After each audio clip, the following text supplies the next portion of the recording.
আপনার কি মাথা ঘোরে কিন্তু বুঝতে পারেন না প্রেশার হাই নাকি লো?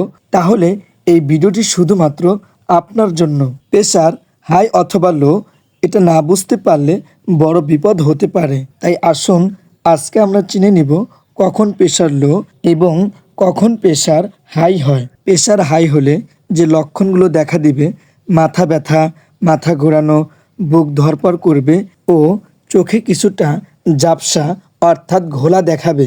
এর জন্য কি খাবেন? লবণ কম খাবেন, বেশি পানি, শাক সবজি ও ফল খাবেন এবং যা করণীয় টেনশন কমান এবং নিয়মিত হাঁটুন। এবার আসুন আমরা জানব প্রেশার লো হলে কিভাবে বুঝবেন। প্রেশার লো হলে শরীরের মধ্যে দুর্বল লাগে এবং অতিরিক্ত ঠান্ডা ঘাম ঝরে এবং অজ্ঞান হয়ে যাওয়ার মতো অবস্থা তৈরি হয়। প্রেশার লো হলে যা খাবেন, ডাবের পানি, খেজুর বা মিষ্টি জাতীয় খাবার খেতে পারেন। ভিডিওটি এই পর্যন্তই।